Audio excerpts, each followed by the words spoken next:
r/ask Reddit. Reddit. What do you wish was more socially acceptable? Leaving work when the work is done. Ducking please. So many people work late by me and it makes them look like workhorses while in actuality they are terrible at time management. Get your shit done.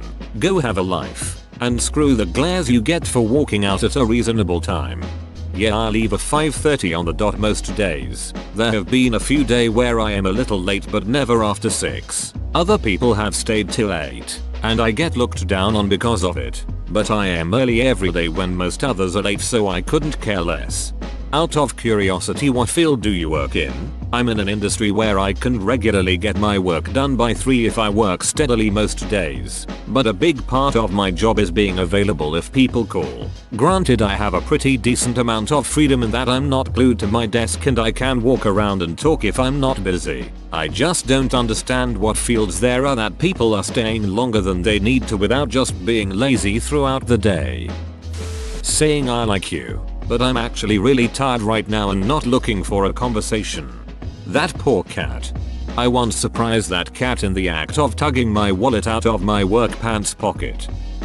Not sure if this fits, but it would be nice for everyone to be more accepting that sometimes shit happens and it's out of our control. This mostly applies to work school. I know people who have been punished for minor things like calling in sick, having car trouble, getting caught in unexpected traffic, etc. When I was in school, I even had a professor who said evacuating for Hurricane Irma would be counted as multiple unexcused absences, and missing more than 3 days would result in an automatic failure. Just be more understanding.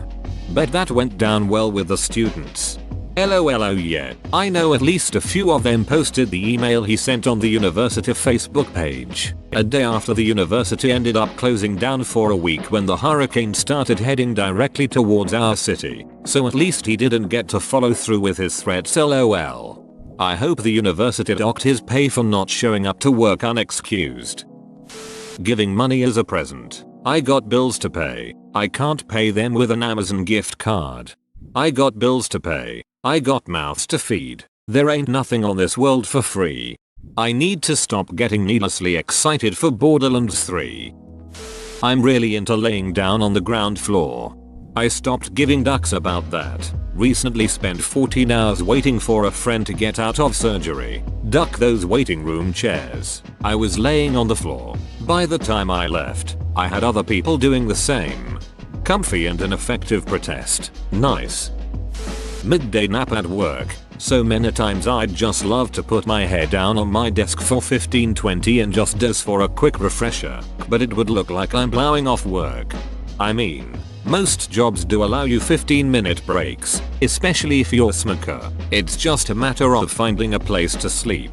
I used to take my half-hour lunch and sleep in my car. This, however, only really works if it's not 1000 degrees out, or you work nights. Being completely honest and upfront on a first date so no one wastes any time getting attached and hurt if one thing that might not come up for a long time would destroy how you feel about one another. I've got a short list of things that are potential deal breakers that I always try to slip into conversation on a first or second date. I don't want to waste their time or get hopes up on either side if those things are an automatic no from the start. What are your first date deal breakers? Someone make this a thread. I'm too lazy. The fame is yours. When I went on the first date with my now husband, I flat out told him that I was looking for a serious relationship that would lead to marriage and kids. And if that's not what he was looking for, we could end it now. No hard feelings or any of that stuff. Employees telling a-hole customers that they're a-holes. One time one of my co-workers told a customer they were being too rude and she wasn't gonna serve them, and they kept pushing it and she snapped and told them to duck off. Was pretty funny. I used to be a host at Buffalo Wild Wings and one of the servers asked me to watch this table of teenage boys because he thought they were going to dine and dash. Well, they tried, but I stopped them and one of their friends that had left came back and paid for them. Well, they came back multiple times after this incident and every time they were rude and never tipped. And I felt bad, but the same server got them every time. After like the third time they got no service and they kept asking everyone for refills. The entire staff knew who they were, so everyone ignored them. It was pretty satisfying until my manager got refills for them. But I don't think he really had a choice. Eventually the server that kept getting them emailed their coach because he knew they were on the basketball team and they stopped coming in. Not employees telling the a-hole customers they're a-holes, but close enough. Going to the movies alone. It's wonderful. This is one of those things where people think that other people care, but nobody actually gives a shit.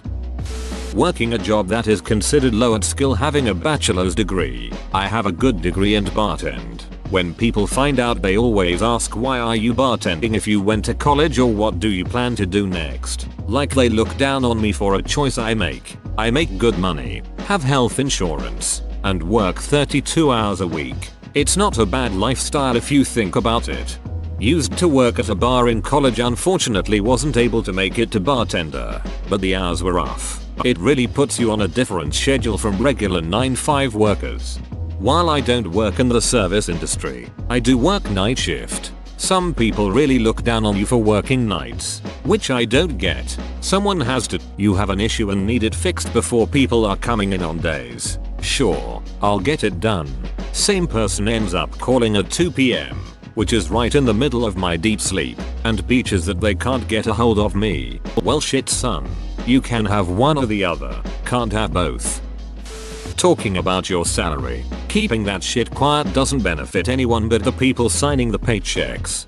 This is true for work, but between friends I disagree. Make decent coin and started telling friends when asked my wage. Has def changed how they perceive me? Few have tried to take advantage.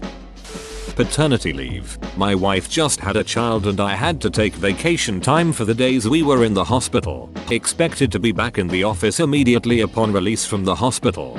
My company, Fortune 500, just last week announced 1-month child bonding paid leave for moms and dads. Moms that give birth get 6 more weeks at 80% pay. Same benefit for adoption. 2. This a week after we found out my wife is pregnant. We cried over the good news. I think some companies are figuring this out. There is hope. Adults having toys. Not like sex toys. I mean, I'd like to sit down and play with some ducking Legos every now and then. Honestly, being a single father of 2 girls, if I tell someone that, they usually react as if I just told them I have highly contagious airborne gonorrhea of the ass. It's socially acceptable to be a single mother, being seen as being empowered even, but not a single father. As much as I love my mother, my dad was a huge influence on my life. Since they were divorced and he never remarried, he received a lot of criticism from the other moms at my school. Even though most of them left him out, he showed up to all the parties and was super friendly and helpful. He would always say he was a bad father, but he was the best dad any child could ever have. My mom's best friend to this day swears there was no better father than my dad. Hearing that from someone who sided with my mom meant a lot. So despite those looks and comments and misconceptions, keep being the super dad that you are, because your girls know you're the best. You are doing your part as a single dad to prove to those people that dads are amazing parents to their daughters. Being able to discuss religion and politics without turning it into an opinion war. Enjoying alone time. Seriously, what is up with everyone telling you should meet people more often? I am not depressed or lonely. I like myself. Period. Oh god, this. Most of my friends are friends from work. I see them 5 days a week, then come Friday they'll push me to spend a day hanging out and spending money. I'm not in high school anymore. I can't spend a day, nor do I want to, just lazing around doing nothing. If I do want to laze around, I just plain want to be alone while doing it. The weekend is 2 days out of the week where I can be alone with my thoughts and collect myself. But for some reason I have to provide an excuse for not wanting to hang out every single weekend. Not inviting literally everyone in your entire family to your wedding. And ducking graduation. I wanted to spend my time with my amazing mom, and only my mom, who I love more than anyone. And then my grandmother got to know the exact time of graduation and made dinner and made almost everyone in the family know it. After it I had to invite every damn family member, otherwise I would have been considered rude. For women drinking alone in a bar. I never see any woman do this, and when I do it, people assume that I am there to find someone. I don't know where you live, but I would feel really uncomfortable drinking alone at a bar by myself as a woman in the city I live in. I generally refuse to live in fear and believe that bad things will happen to me. But I'm not about to drink alone at night without at least one friend for safety. Maybe I'm just paranoid, but I think it's less of a socially unacceptable thing and more of a safety thing. Taking a year or two before applying to college, or not going at all. I feel like a lot of people subconsciously look down on people for not getting a degree, and the pressure young people experience ends up forcing them to make bad decisions, like getting extreme debt for a degree they'll never use. I've been making a conscious effort to ask high school juniors, seniors, do you know what you're doing after high school? Instead of what colleges are you looking at? I tutor high schoolers. I completely agree. College isn't necessary for a lot of careers, and making it the default wastes time and money for a lot of people.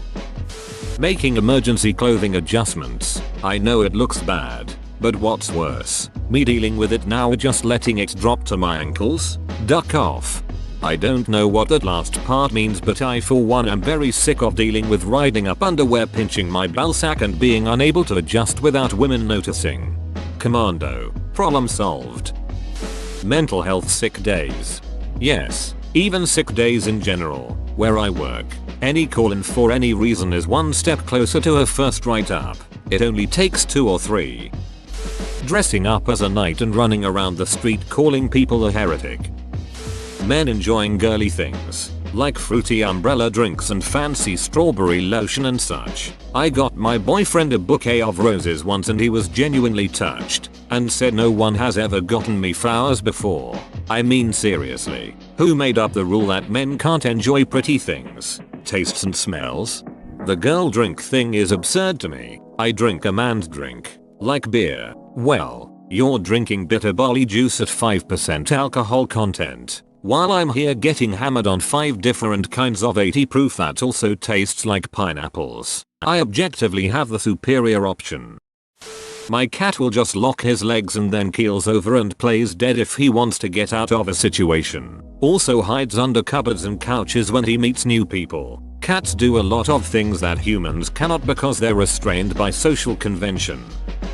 Admitting one's own ignorance. Western society at least seems to prize acting as if you know everything that's going on, even if it's almost certainly not true. On the other hand, I've had genuine issues with people questioning my intelligence because I had the audacity to ask a clarification question. Wearing cloaks. I can see this actually happening, but with a high fashion twist, and I'm through down. 2019? We just need to get everybody on Reddit to agree to start wearing cloaks and it'll be probably less cool than it is now. Never mind. Periods. I hate how I feel a need to hide any and all signs that I'm on my period from the world. I'm tired of having to plan out how I'm going to change my tampon at work without my co-workers knowing.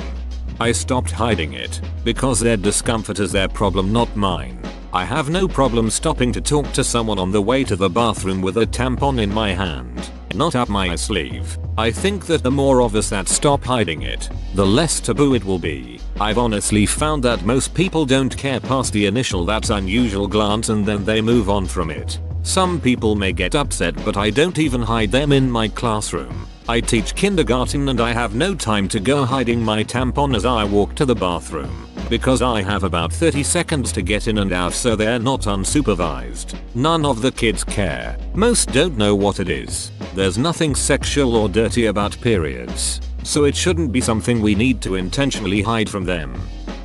Starting conversations with strangers. We did it as kids in school all the time. Why do we have to be so awkward now? It's almost expected in the South. Not Florida, though nobody in Florida is from Florida. Calling people dunce in the US. Being single. People seem to have this idea that just because someone is single they must not be happy. Sometimes people just don't want to be in a relationship at the time, and more people should be okay with that instead of saying stuff like, "I'm sure you'll find someone," or trying to set you up. Wish my friends would try setting me up. It's a struggle to find dates at all. I miss how when we were kids we could just be friends with anyone, and how open we were. Now we put up walls and there are labels and presumptions, like how people insist men and women can't be friends and stuff like that. Indiscriminate friendliness, I guess. Mental illness is a reason for needing time off, especially when you're not yet suicidal but on the border. It's never seen as a legitimate reason unless you've made a suicide attempt, and even then a lot of people will still dismiss it as being an attention horse. Being in the middle of a crisis should be a legitimate reason to call in sick. Getting that time off could mean the difference. Working to live instead of living to work. It seems like so many people have the mentality that you have to be 1000% committed to the company and your co-workers. Forge relationships. Go for drinks. Company picnic. I like most of my co-workers, but we tend to have little in common. Between that and fairly full social and family life, I just don't have time for social gatherings that never get past small talk. I want to put in my day, go home, and not have to think about work until the next morning. Man purses. I've got a lot of shit to carry nowadays. A bag I could sling around my shoulder would be really convenient. Fixing your balls when they get bunched in public. Yes, ladies. It looks gross, I am sure, but it is no different from you adjusting your bra and boobs when things get off balance. Having a beer before noon. It's not often, but sometimes when I have a day off I just wanna have a beer at like 10 AM, okay? Jeez. Employers being more open-minded about people with tattoos and piercings. Honestly, why do you care? I ducking kick ass at my job. How does someone seeing the mandala on my foot affect my job performance? Whoa, you made it to the end? You're a ducking beast. I'll cut you a deal. Smash like and subscribe for more curated content, bruh. It's free and that's a great price.